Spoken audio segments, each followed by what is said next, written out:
Thank you for joining us. Today's show wouldn't be special without you. As usual, this is for those who want and who can do more. You have options in the description below. Pick the one that fits you best. Membership program is the one I suggest because it is the most affordable way to support the channel. But understand that you watching from start to finish, interacting with the video pushes my algorithm forward and helps me a ton as a channel. Thank you so much. I'll start this intro with a question. Why do you think we tend to forget the victims? Why is that? Why is it that we spend so much mental energy on the perpetrator, on the criminal, but we seldom spend equal amount of energy on the victims? I have no idea. And I have news for you. I think it's subconscious, and I do think it's normal. But today I want to do a different approach. I want to shed a little bit of light on George. Sarah Boone is the murderer in question, allegedly. And I do believe that if not her, or at least someone in her camp, is tuned in on the media and any sources of information in regards to Sarah Boone, because she is very well aware of some of the stuff we are talking about.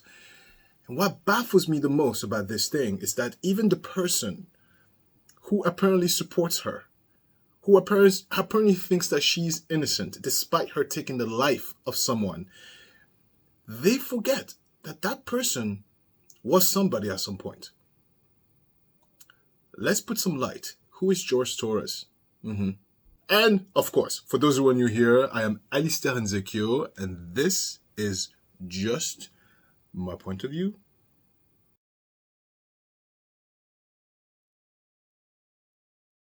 Two years ago in Winter Park, Florida, George Torres was zipped into his suitcase by his girlfriend.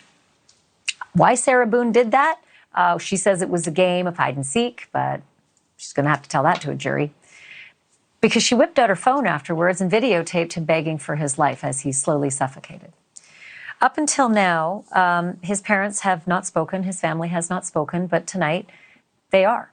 I'm joined by the reporter who got that interview for us, News Nation national correspondent Alex Capriello. He joins me live. That trial is coming up July 4th, and you are hearing exclusively from the parents. What did they tell you about what they know about the case? Yeah, it really dawned on me, Ashley, that there's been so much attention on Sarah Boone, so much focus on the bizarreness of this trial that perhaps no one has ever really taken time to speak to the Torres family. And it turns out my suspicions were correct. Within the 3 years since Sarah was arrested, they haven't spoken to any national or local media outlets, had the chance to say their side of the story. So we sat down at their kitchen table and they really just opened up to me all about who George was, what he meant to their family, and also, of course, his relationship with Sarah, which, by the way, they never approved of. But interestingly, Ashley, George's mother tells me that she has a great deal of sympathy for Sarah because if she is convicted, she'll never have the opportunity to raise her son like she did with her many children. Take a listen. He was a good son. He wasn't perfect, but he was a good son. And every time that he come here, every time, he just stand in that wall and he said, Mom, I love you. Mom, I love you. I said, I know you love me. And they come and give me a hug. And then he look at his father and he said, Pop, you're my hero. You're my hero. He was a father. He was my son. He was an uncle. He was a cousin. And he was a friend. And he was a nephew. She don't kill only my son. I feel sad for her. I don't feel sorry. I feel sad. And I don't hate her.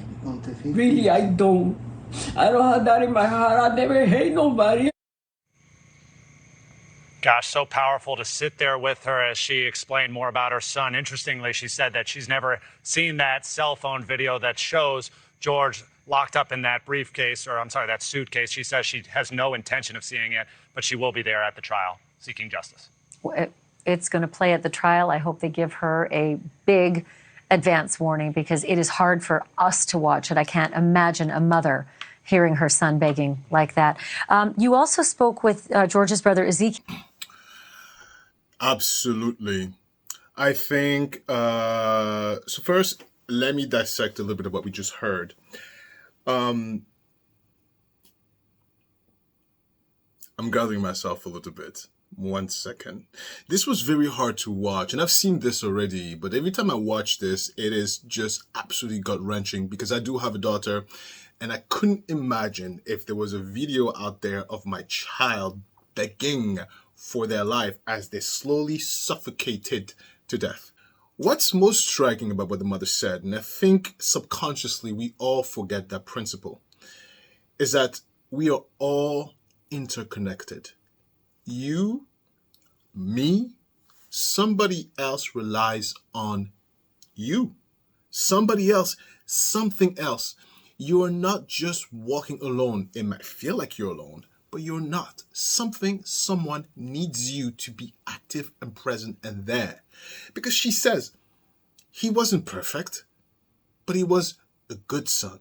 He was an uncle. He was a brother. He was a friend.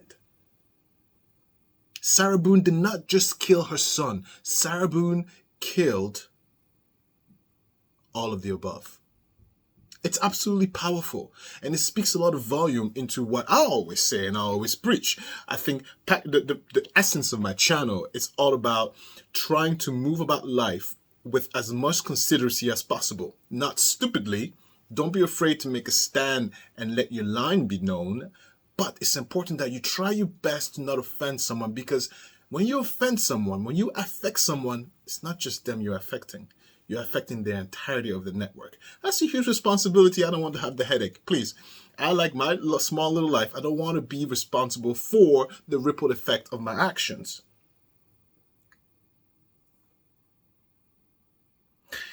Begging for his life as he suffocated to death. That's the essence of the video that we all saw. And I got news for you. I've watched the video, but not in its entirety. The moment he started begging for his life and she was like, F you, I turned it off because I don't need to see anymore. I turned the sound off, to be really quite honest. But I didn't need to hear anything more because I know he's dead. And that's what I needed to see. She played football with a suitcase, tumbled down the stairs. George had bruises on his body, and he suffocated to death. That is torture. I can't imagine a parent having to see this, let alone the kid. I can't relate. And I know some of you guys who watch this channel, I know some of you lost your kids, and it's one pain that I absolutely dread, and I can't relate. But it happens, and it happened. Good job, Sarah. By the way, this is an important announcement. If you liked this video so far, press like. If you don't, then you're probably not even at this point watching. So most likely you enjoy it in some ways or another. Press the button like. And if you haven't done so, subscribe. It helps my algorithm a lot. What is Sarah Boone's plan on how to get away with this? How to get away with murder, pretty much, allegedly. So her stance is that George was so frightening, so threatening, so intimidating that for the night of the actual murder, she invited him in, pretended to be like, oh, hi, George. Hi, do you want to have a drink? Pretended to be friendly. They played a game. They boozed up. According to her, it was all pretend. So she could get him in a suitcase so she could feel safe and then go upstairs and go to sleep. Do you understand the series of action here? How it's not even plausible. Like when I thought about this further, she has no chance. What jury is going to swallow this bologna, this sausage? Who's going to swallow this sausage? Not me, and I hope not you, jury.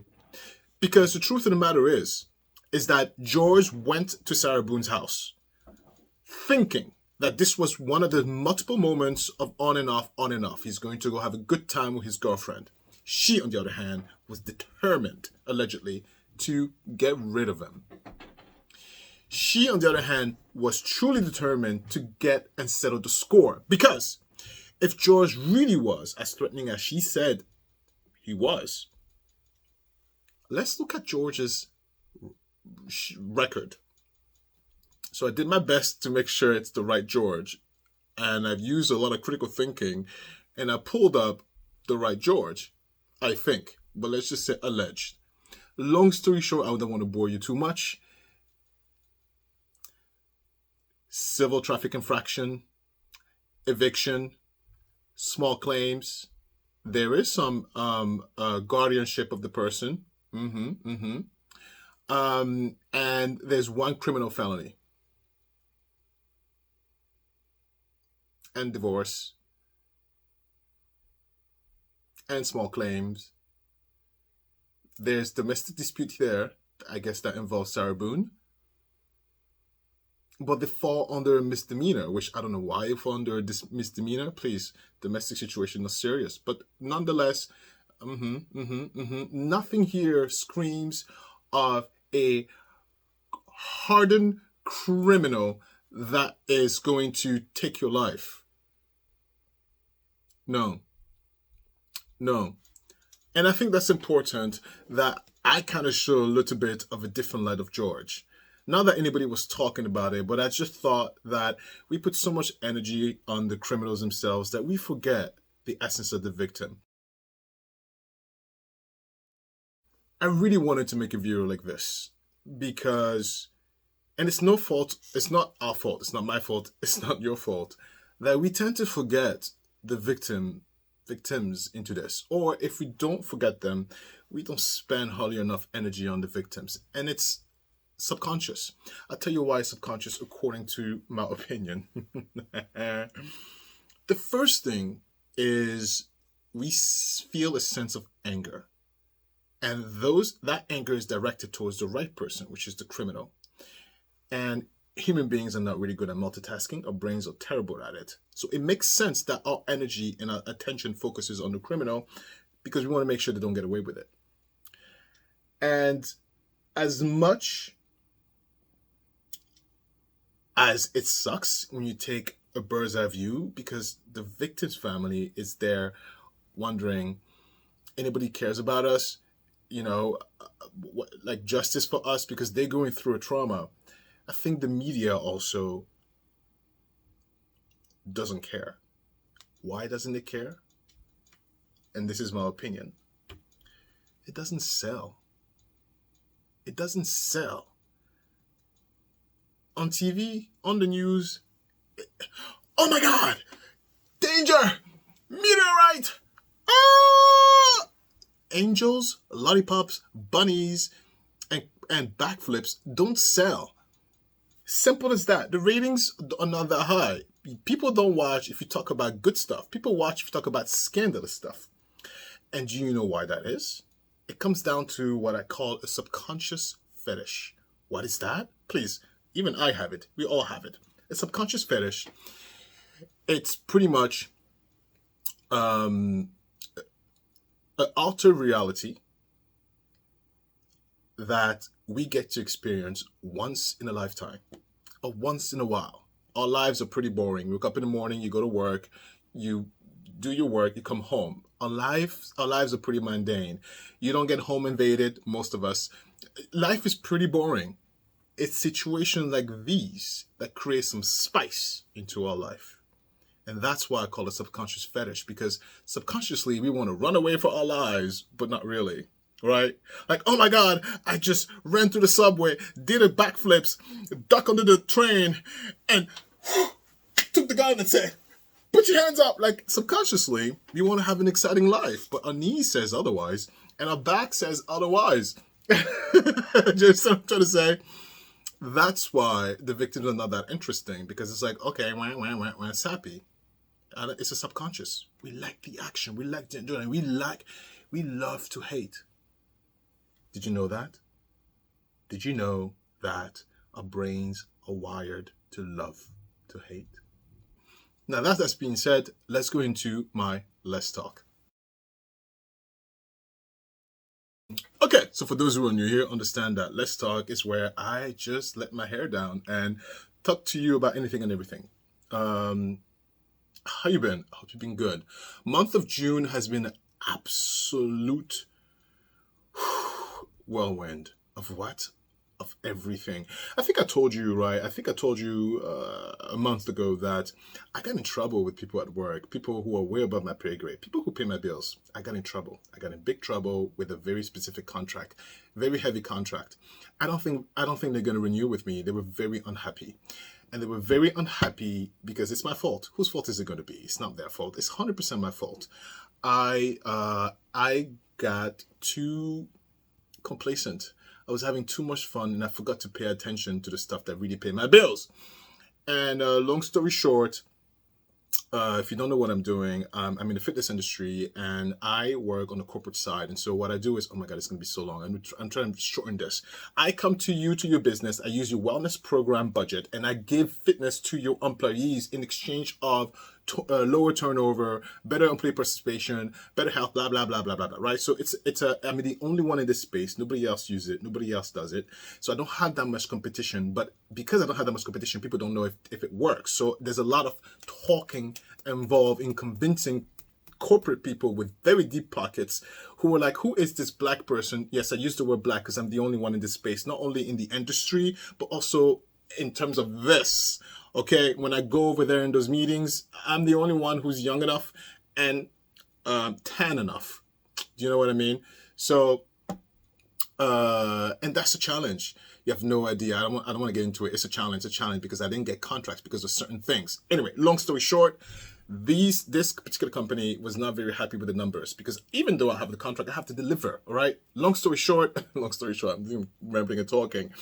It's not working out. And the numbers were terrible. But the numbers were terrible for a very long time. They were terrible for a very long time because I did not pay attention to the numbers because I was too busy having fun. So it's 100% my fault.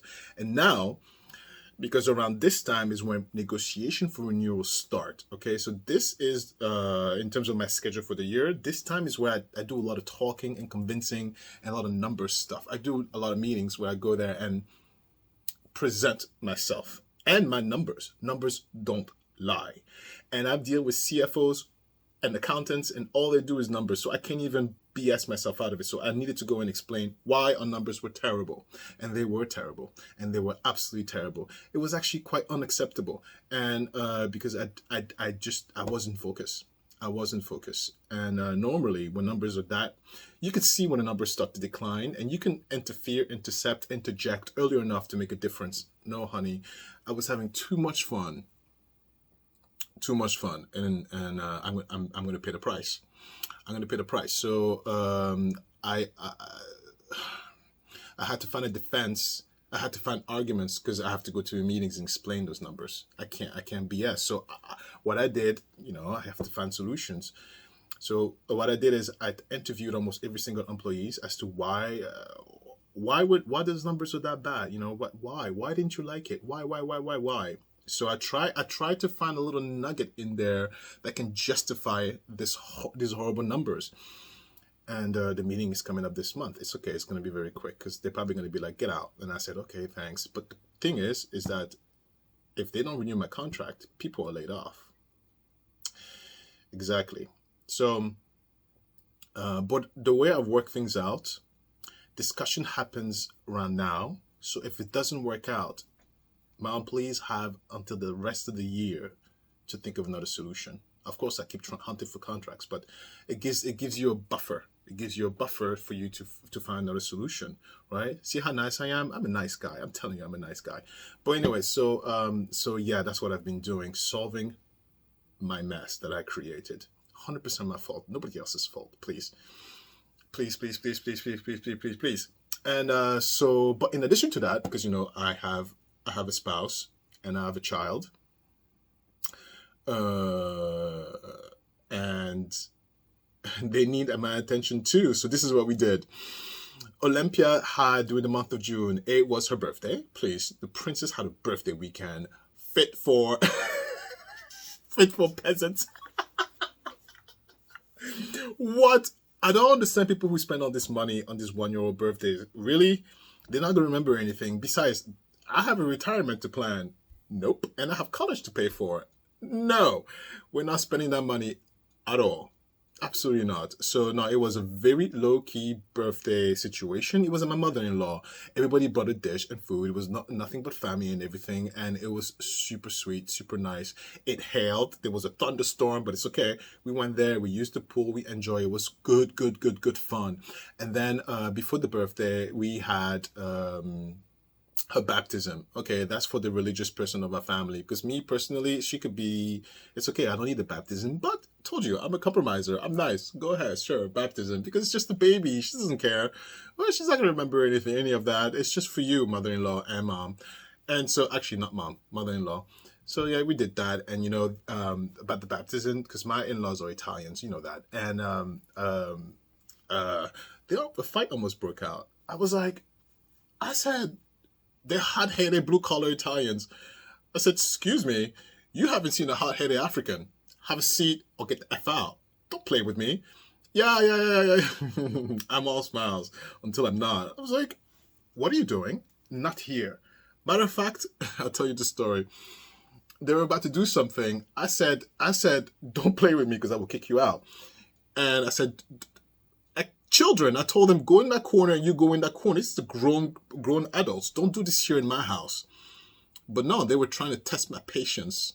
No, I said, get out. Grab your stuff, grab your wife, and you can leave.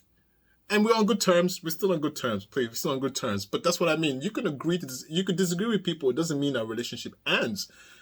I don't have to agree with everything you say, but it doesn't mean I don't love you. It doesn't mean I don't like you. It doesn't mean that you're out of my life. It doesn't quite work out like that. It just means for this particular situation, I don't co-sign. Oh, you're trying to push my buttons? Get out. I see you tomorrow. I see you tomorrow though, right?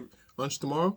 Get out. Or if it's bad enough, we'll have to kick you out with a loud mouth. Tomorrow is not a dinner. Tomorrow is a conversation until we resolve a situation and then we move forward. And oh yeah, listen, I have one more story for you. And then I have to go. Well, two more stories. That'd be very quick. And then that was it. And then in the month of June, what did we do? We went for family vacation to Seattle. So I canceled a few plans. There were a lot more. I canceled every plans in June because I needed to focus on my work. And the only thing I kept was Olympia situation, baptism, birthday, and a family vacation to Seattle. And so what we did there was really, really awesome. Seattle was really great. I will go into editing and show you some pictures of the trip. Christopher didn't give me approval to show the picture of Olympia. I don't know why, because he said, sure, show her now. He's like, I don't ask questions. It's my spouse. And, there's certain things you don't fight about. Okay, fine, sure, no pictures. So I'm going to show you some pictures of the trip. Fun time. We did the Needle. We did the Glass Museum. We did all the restaurants. And Olympia was so good. She wasn't crying in the airport. She wasn't crying in the hotel. Matter of fact, she didn't even nap. She was like part of the story. And I was like, oh my God, I had the harness. Oh my God, my daughter, is this what life's going to be like? Me and you together in the world? It was great. She ate everything we ate. She was just like, she didn't even freaking cry at all. It was the most enjoyable vacation. She slept when we slept. She slept through the night. Of course, she pooped and peed and all that stuff, right? Of course, you got to do parent stuff. But okay, it's time for breakfast. She was like, okay. She was up, awake. We went down for breakfast. She ate the food we ate. What? She didn't nap at all. She slept hard. Our day was full. We went to the gym. I went to the gym with my daughter. Yeah, it was amazing. Yeah, they had a little mat corner over there. And she was like, rolling around. It was amazing. It was so great. It was one of the most so refreshing stories of our lifetime. But on the way back, a flight got canceled. A flight got canceled because United didn't get us stuff together. United was a mess. Anyway, I can't tell you anymore because I'm running out of time. And the last stuff is, did you like the suit? It's not underwear, it's shorts. You wonder what is that? It's shorts, because after you, I'm going to the gym. It's not underwear. But I do wear short shorts to the gym. Why not? I have one body. I have one life. I'm not living it to your standards. Absolutely not. No, I'm wearing my short shorts. I'm going to go work out and exercise after this. Then, this is obviously pre-recorded. Please don't judge me. This is pre-recorded. And I got the little suit thing here because I had a meeting with my niece, Ashley. I said, okay, Ashley, look, Ashley's the one who thought about the walls and all that stuff. Ashley and Josh, my nephews, they're very smart. And I said, okay, Ashley, okay, I need your help. We had a meeting. We had a first business meeting, Ashley and I. And she's the one who suggested, listen, you are too much of a mess, because she watches the show. it's fun for people who know you, but it's a little bit over the top for people who don't know who the hell you are. We have to tone this down. First of all, your presence. I said, my presence? Girl, have a seat. No, it's funny. No, she said, the essence of who you are, save that for the less talk, because that's the people who watch you anyway, right? These are people who are like, your people. These are people who will not judge you regardless. So save that mess for the less talk, which is why I'm here. The one at the beginning, this is why you're going to be a great businesswoman. As she was saying, from the beginning, you need to be presentable and relatable and attachable based on your demography. Honey, my demography, most of my viewers are conservative, and most of my viewers are a particular age. Of course, she's like, YouTube is going to take that and push that to those people. So you have to look and act a certain kind of way. You can't be like a fool until you get to the less talk. I said, wow, look at you, woman. I mean, well, she's a woman. She's 17. 17. I said, you're absolutely great.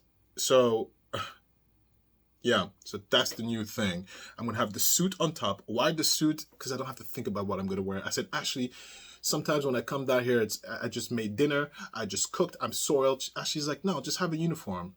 I said, wow, girl, you're very smart. I didn't think about that because I'm taking this easy breezy, beautiful cover girl. But no, I cannot take this easy breezy, beautiful cover girl. Look, I have 2 more minutes. So, no, there's going to be a suit. And that's going to stay down here. It's an old suit. I'm going to stay down here. And I'm going to follow more of her advice. Yeah. 50 seconds. Yeah, I have to stick now to the thing because the truth of the matter is, guys, I'll be very honest with you. It's a lot. YouTubing is a lot. The editing, it's a lot. I don't have that time. And it made it very clear when work got really busy, when stuff was not working. And also, don't forget, when I met you, it was downtown in my business. It was November of last year. Yeah, people were sleeping. But my baby was brand new, so she was sleeping all the time. Olympia has grown so much. And she's awake. And she wants to do stuff. I don't have the time that I thought I would have. And this is the most beautiful thing about this experience is I'm realizing my limitations. And I'm realizing that the young Alistair, I don't have that type of energy, so I have to rethink everything. But it's okay, I'll make it work because I have no other option. I have no but to make it work. That's how I operate. I have options. No, I'm just being an idiot. Anyway, I love you so much for watching. I'm 15 seconds over. I do have to stick to the schedule because this is pre-recorded content. I can edit and schedule. I can't stay here for too long. I love you so much. Thank you a ton. And, oh, right, last one. I did write this down, important stuff. Yeah. I haven't been in tune with the comments. Sorry, I'll be honest with you. I haven't because I'm too busy working. I just post and go because in June was very hectic. But I need to stay off the comment for a little while until I reorganize my processes and make it sustainable. But I will be back. This month of July, members... oh God, listen, there's going to be a live every Friday, but if it doesn't happen, I have surprise because I can't make it happen every Friday. I know, live, welcome. I can't make it happen every Friday, but if it doesn't happen, I do have a surprise. And then, oh God, you're going over Alistair. And then, think. It was important, but I can't come. I can't get mad at God. Goodbye. It wasn't that important. But yeah, I see you next post. Bye. I love you.